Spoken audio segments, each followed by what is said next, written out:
देखिए अब हम देख रहे हैं वेलोसिटी टाइम ग्राफ। अब फिर से जब भी आप वेलोसिटी टाइम ग्राफ देखेंगे उसमें कुछ एक दो बातें समझ लीजिए।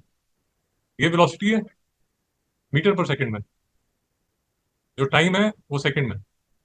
अब इसमें दो बातें आपको याद रखनी है, डिस्टेंस टाइम में तो एक ही थी मिल जानी। इसमें जो स्लोप है या जिसको हम ग्रेडियंट भी बोल देते हैं,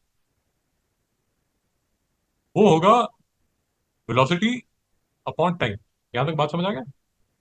velocity upon time, velocity time graph में क्या होती है? एक्सेलरेशन। नहीं समझ में आ रहा? तो पर वेलोसिटी तो वो वेक्टर यूनिट है और टाइम स्केलर, तो फिर वेक्टर आ जाएगा। वो वेक्टर्स करेंगे आप, आई थिंक नाइन्थ में करेंगे या टेंथ में करेंगे, आपको समझ आ जाएगा। तो vector divided by a scalar is a vector, vector multiplied by a scalar is a vector. चल रहा था, कोई प्रॉब्लम नहीं। यहाँ तक मेरे साथ है। नाइन्थ में करना है, नाइन्थ या टेंथ में करना है भाई, यहाँ तक कोई प्रॉब्लम। अब एक चीज जो आपको समझनी पड़ेगी, जो हमने लास्ट टाइम नहीं डिस्कस किया था, वो ये है। आपको मैंने लास्ट टाइम बताया कि acceleration is equal to initial velocity, sorry, final velocity minus initial velocity upon time. यहाँ तक कोई डाउट है? एक्सेलरेशन के जो यूनिट होते हैं वो होते हैं metre per second square. Round T shirt, कोई डाउट है? जानी कोई डाउट है? बुक्स में कई बार इसको MS-2 करके लिख देता है। हाँ साहब, कोई डाउट है? तो वेलोसिटी टाइम ग्राफ दिया जाएगा। वेलोसिटी टाइम ग्राफ में जो स्लोप है या ग्रेडियंट है, वो क्या होगा मिल जानी? एक्सेलरेशन। और वेलोसिटी टाइम ग्राफ में दूसरी चीज जो समझनी होती है वो ये समझनी होती है कि जो एरिया अंडर द कर्व है, लेट अस अज्यूम, मैं आपसे पूछता हूं कि इस टाइम से लेके इस टाइम तक ये 15 सेकंड में कितना डिस्प्लेसमेंट हुई थी, कितना डिस्टेंस हुआ था। तो आप कैसे करेंगे? ये जो वेलोसिटी है, ये वाली जो वेलोसिटी है, कितनी वेलोसिटी है? 12 मीटर पर सेकंड। इस 12 मीटर पर सेकंड को आप किससे मल्टीप्लाई करेंगे? बेसिकली आप ये एरिया अंडर द कर्व करेंगे। मतलब ये वाले यहां से लेके यहां तक, इसके नीचे जो एरिया है वो डिस्प्लेसमेंट होगा। यहां तक मेरी बात समझ आ रही है?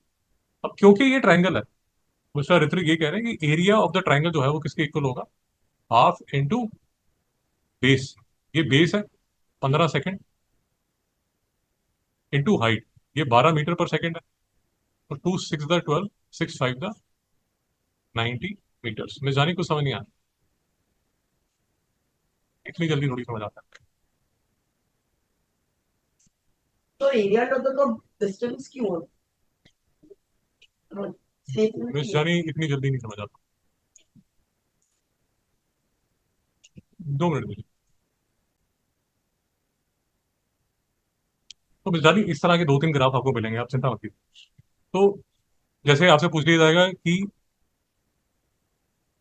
जब ऑब्जेक्ट ए बी ट्रेवल किया तो कितना उसने डिस्प्लेसमेंट उसका कितना था।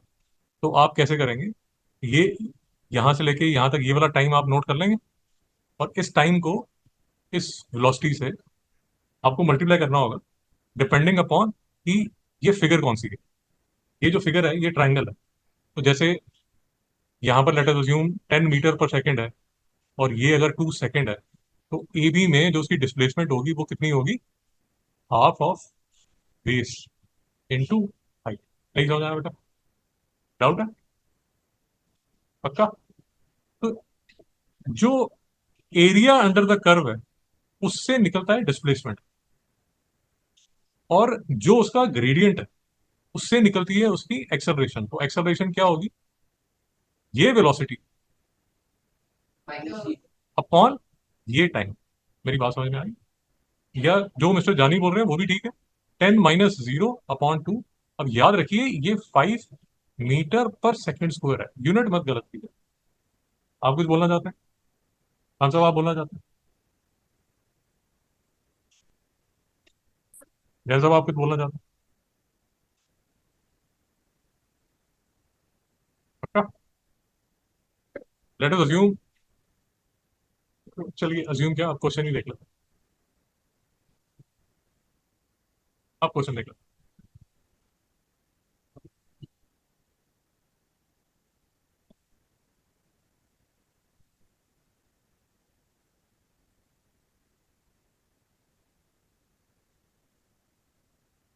हाँ बोलिए। सर अगर ये स्लोप की शेप नहीं है तो उसका कैसे डिस्कस वो कराएंगे, वो 11 12 में कराएंगे, आपको चिंता मत करो, सब कराएंगे, वो कराएंगे। करें हाइपरबोला वो पता नहीं क्या। तो car leaves the first set of traffic lights, use the graph to find the velocity of the car after 15 second. 15 second के बाद velocity of the car. Madam ये यहाँ पर मैं जानी, आप अप्रोक्सीमेटली यहाँ पर ये रीड कर पाएंगे कितनी, नहीं समझ में आया? भैया डाउट है?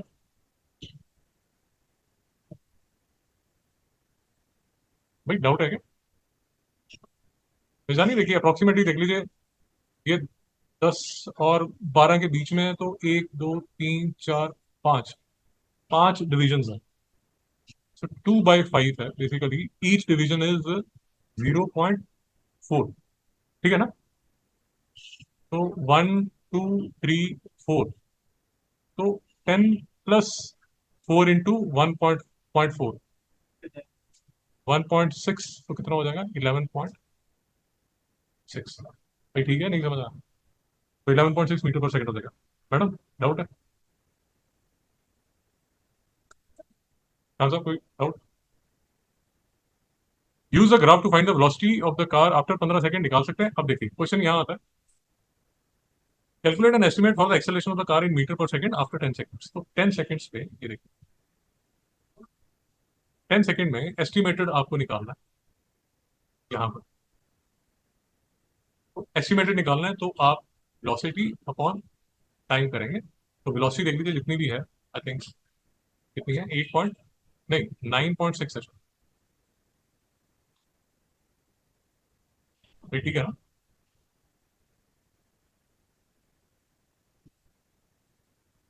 1 2 3, 8 + 3 बॉक्स है, 0.4, 8 + 1.2, 9.2, 9.2, 9.2 metre per second divided by 10 second, तो 0.92 मीटर पर सेकंड स्क्वायर उसकी एक्सेलरेशन हो जाएगी। भाई समझ भी आ रहा है या मैं खुद ही करता जा रहा हूँ?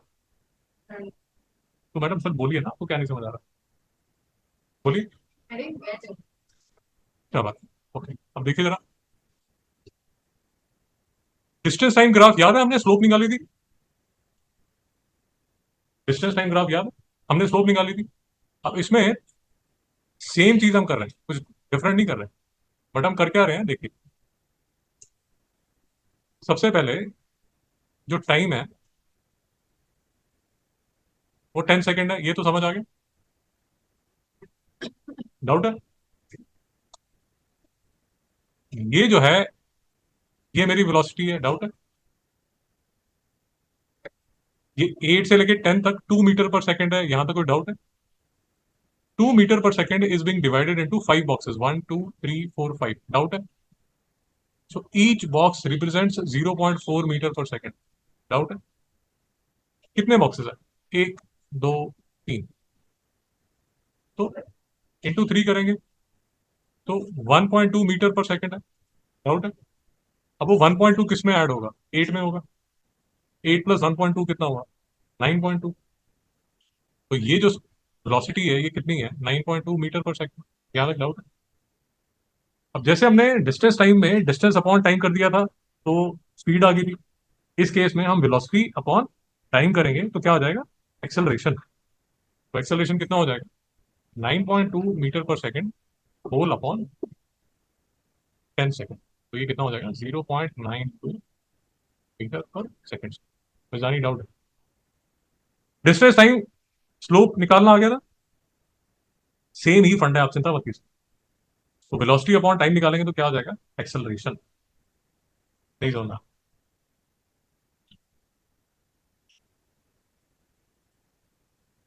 एक्सेलरेशन का जो फॉर्मूला होता है v - u/t होता है। u जो है वो इनिशियल वेलोसिटी होती है, v जो है फाइनल वेलोसिटी होती है। चिंता मत कीजिए। यहाँ पर जो इनिशियल वेलोसिटी है वो जीरो है, तो इसलिए चिंता करने की जरूरत नहीं है। आपको सिर्फ क्या करना है, ये जो वेलोसिटी है, इस वेलोसिटी को किससे डिवाइड कर देंगे, टाइम से। नहीं समझ में जानी डाउट है? जानी डाउट है? थोड़ा थोड़ा सा डाउट लग रहा है आपको? चलिए मिस जानी बताइए, अगर डाउट नहीं है तो बताइए।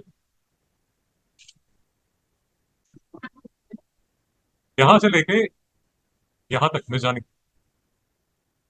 ये ए बी जो है, ए बी में मुझे एक्सेलरेशन बताइए, बताइए।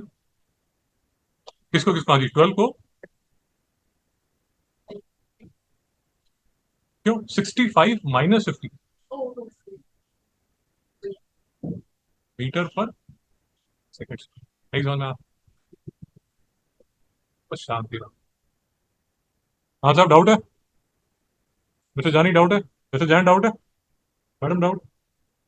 अब एक चीज याद रखिए, जिसको समझ आ जाए ठीक है, नहीं समझ आए गोली मारी। नाइन्थ और टेंथ वालों को समझना पड़ेगा, एट्थ वालों के लिए ऑप्शनल है। आई रिपीट, नाइन्थ और टेंथ वालों के लिए समझना पड़ेगा, बाकी सबके लिए ऑप्शनल है। एक चीज, जी शाबाश, वो बात ये है कि ये जो है लाइन, खान साहब आपको भी समझना पड़ेगा, क्योंकि हम ट्रिग्नोमेट्री करेंगे, ये सब करेंगे। आपको ये समझना पड़ेगा खान साहब कि ये जो लाइन है, इसकी जो स्लोप है उसको पॉजिटिव माना जाता है। ये जो लाइन है, इसकी जो स्लोप है इसको नेगेटिव माना जाता है।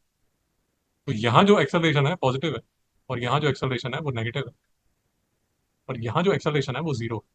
खान साहब नहीं समझ में आया? क्वेश्चन पूछा जाएगा। खान साहब मुझे ये बताइए कि ई से लेके एफ तक एक्सेलरेशन जीरो क्यों है? क्या कॉन्स्टेंट? जैन साहब नहीं समझ में आया? जैन साहब बात क्या चल रही है? हम अगर एफ से लेके ए तक है तो फिर वो नेगेटिव है, ताकि वो डीएक्सेलरेट हो रहा है। ए से लेके वो ई तक है तो एक्सेलरेट हो रहा हो। आप यहाँ पे वेलोसिटी कांस्टेंट है तो फिर जीरो। सर इतना एक्सप्लेन कीजिए, ई एफ में एक्सेलरेशन जीरो क्यों है? वेलोसिटी में कोई चेंज नहीं। बहुत बढ़िया। खान साहब नहीं समझ में आया? क्या बात चल रही है सर?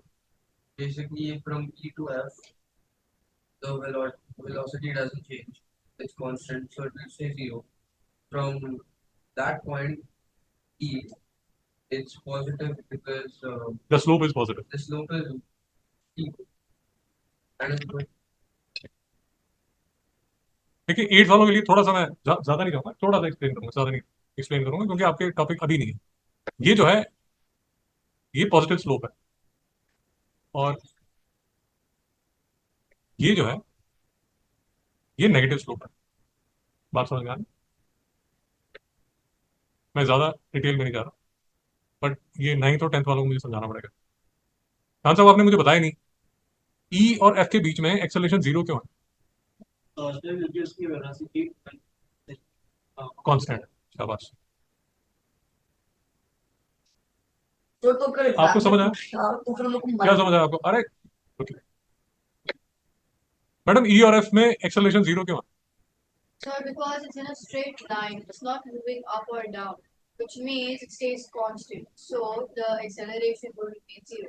मैडम स्ट्रेट लाइन का मतलब कुछ नहीं होता, स्ट्रेट लाइन तो सारी स्ट्रेट लाइन, ये जो है ये भी स्ट्रेट लाइन, ये भी तो स्ट्रेट लाइन।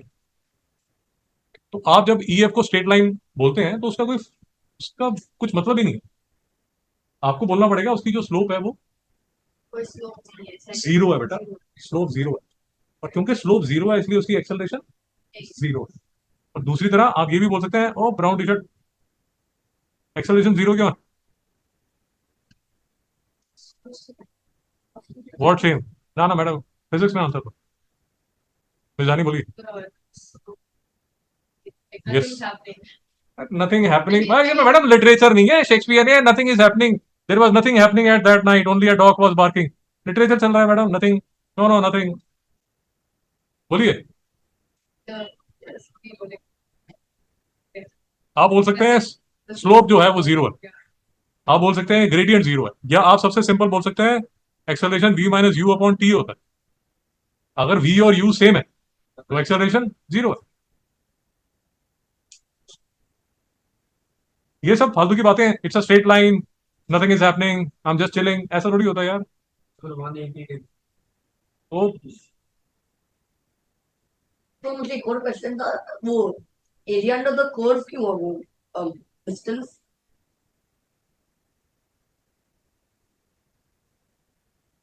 ये कर ले, degrees. धीरे धीरे ये करते हैं। मैं पहले मार्क कर लेता उसको, ये ए है, बी है, सी है, डी है। तो जानी ठीक है, स्प्रिंटर भागा 200 मीटर और टोटल टाइम 25 सेकंड, मतलब ये जो 25 सेकंड, तो पहले ही समझ लीजिए ये रेस में अगर वो 200 मीटर भागा। अच्छा देख लीजिए, below the sketch of speed time graph, ये स्पीड टाइम ग्राफ है, ये स्पीड है, ये मीटर पर सेकंड में, ये टाइम है। For the motion of the sprinter, distance time graph, acceleration the first 4 second of the race, 4 second में acceleration. जानी बताइए क्यों 9/4? So the time is 4. Speed acceleration जो है वो 9/4, 2.5. 2 मीटर पर सेकंड। Square. यहाँ तक कोई डाउट है? Distance covered by the sprinter in the first 20 seconds of the race. Distance कैसे फाइंड करें? Area. एरिया। तो यहां से यहां तक आपको क्या निकालना है? डिस्टेंस। डिस्टेंस निकालने के लिए आप क्या करेंगे? अच्छा, पूरा का पूरा क्या निकालेंगे? एरिया। फर्स्ट 20। नहीं समझ में आया? कौन सा डाउट है? बेजानी डाउट है? Yeah, first बेजानी डाउट है? 20 seconds. राउंड टी शर्ट, बात क्या चल रही है? बात क्या चल रही है? क्वेश्चन क्या है? अरे माता जी क्वेश्चन क्या है? क्वेश्चन क्या है? क्वेश्चन क्या है? कहाँ से एरिया? कौन सा एरिया? कौन सा डिस्टेंस? First 20 seconds. तो कैसे निकालेंगे? हम सॉरी, नहीं नहीं, एरिया कैसे निकालेंगे? एरिया निकालना किसका है? मैडम ये जो फिगर है ना, ए बी सी, ये जो बॉक्स है, इसका एरिया निकालना है। कैसे निकालेंगे?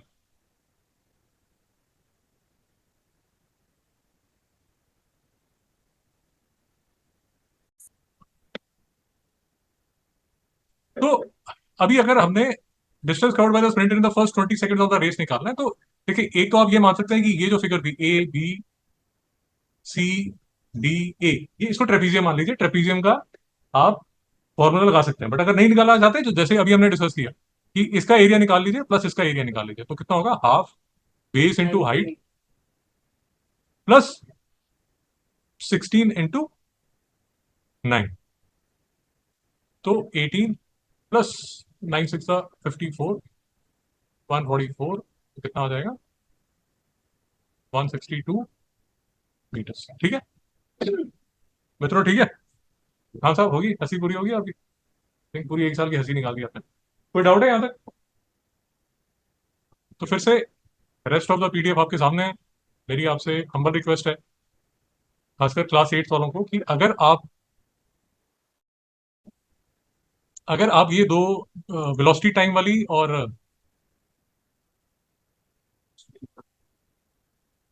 डिस्टेंस टाइम वाली, तो कहाँ चली? चलिए ठीक है, जहाँ भी चलिए। तो वेलोसिटी टाइम वाली और डिस्टेंस टाइम वाली अगर दोनों आप क्वेश्चंस कर रहे हैं, तो आपकी गाड़ी बहुत बढ़िया निकल रहा है। क्लास 10 तक, 11 तक, समझ आया? फ्राइडे तक का टाइम है आपके पास। कोई डाउट? फाइनली जो कोई डाउट है आपका, वो फ्राइडे को सॉल्व करेंगे, बताइए।